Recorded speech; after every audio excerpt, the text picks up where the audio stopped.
Hey, what up, everybody? It's your boy, Dr. Bodie, and we're going to cover microscopy today, so let's get with it. I've got myself some tasty samples here, so let's see what's in there. Oh, we've got random letters. We've got, looks like the letter E right there, so let's look at that E up close and personal. So I'm going to take that slide and I'm going to jam it here on the stage. The E is facing me upside up. That's the stage right there. In order to hold it in place, I'm going to use this little stage guide that'll hold the slide in place and keep it from flapping all over the place while I am looking at it. Then I'm going to use the stage adjustment knob. I can move it back and forth and back and forth, and I can move it side to side and side to side until I get the E just centered right above the illumination. I'm going to turn it on, and you see that light goes on. Now I can change the iris here, and I can make it turn extra bright or turn it nice and dull. So I'm going to put it nice and dull because I'm going to turn the lights down low on this E before I get looking at it. All right, I look through the eyepiece and oh no, I see nothing. I don't see anything with it. Oh no, and these come right off. What do we got going on here?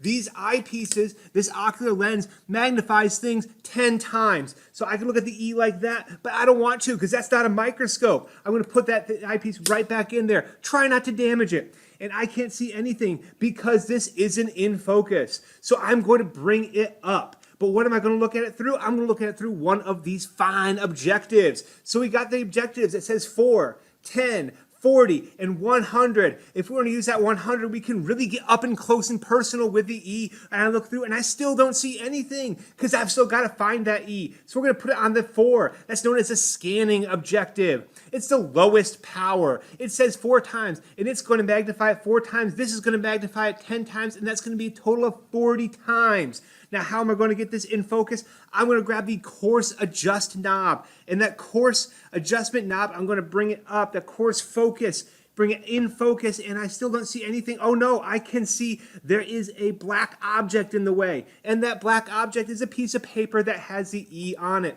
Now I brought this coarse focus all the way up, and the best part about the coarse focus and that scanning objective is these aren't going to smash into each other. Whereas if I put it on the extra high power and I bring that up there, oh, it's going to smash, it's going to smash. You're going to hear a crunch and you're out $200+. So we are going to start with the scanning objective. I bring that coarse focus all the way up when I'm looking through here, making sure it doesn't touch because you got to keep them separated. And I'm going to put my fine fingers on this fine focus knob, and I'm going to start moving that stage away. The focus knobs move the stage slowly but securely, and I'm seeing the E come into focus. Oh, it's right there. I can see the E. I can see it. It's right there. Oh, it's in such good focus now. Oh, it's perfect, but it's upside down. Because if it's upside up here, the image, it flips it and reverses it. And just like Missy Elliott, it's going to be upside down now. So I see it. Oh, it's great. It's great. I can see it and I get it centered. I use this scanning objective to make sure that the image is focused and centered in the middle. And what I'm going to do, I'm going to take that coarse focus knob and I'm going to drop the stage. Oh, it drops the stage. And I'm going to put it on the mid-power objective. I've moved it all the way up to the mid-power objective, and I'm going to move that stage up, and I'm going to keep my eyes really close, make sure I'm not smashing it into the lens, and I'm not getting it close, just as close as possible, but don't let it touch. Move my fine fingers on that fine focus knob, and I'm going to move it away again, and it's moving away, and it's moving away, and E! Oh, I can see the E. Let me just use that stage adjust to get it perfectly, centered. And it's just great. Oh, so satisfying. It's so satisfying. You got to see this. You got to see. I got the E just centered with that mid-power objective. If I wanted to, I could switch to a high-power objective and do the same thing. But I want to show you in this mid-power objective. Here, let me grab the camera. You can see. Oh, you see right there. It's looking right through it. I can turn the lights up and really blare it out. But I don't want to blind myself when I look through here. It's there, and I look through and I see. Let's get it in focus. Oh, you see that? Oh, it's right there. It's the E. It's the E. It's in there. Oh, I can see. It's the E. So it's flipped and reversed because that's how the microscope works.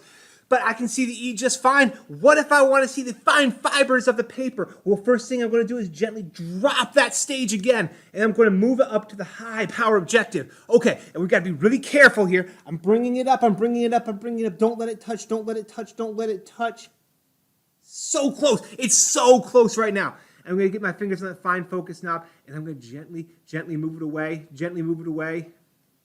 and I see, oh, I can't really see it that well. Why? Because I need to turn the light up, because as you go with higher and higher objectives, less light is getting in there. And as less light gets in there, you need to maybe touch that iris. Just tap it. Just tap it. Speaking of tapping things, make sure you tap that like and subscribe button to make sure you get all the latest updates on these lab minutia that you can follow me on. And oh, I can see the fibers. Oh, I can see the individual fibers. That's so satisfying. It's so satisfying. I see the cellulose fibers of the paper. You got to take my word for it. So I'll see you next time on the channel. Thank you.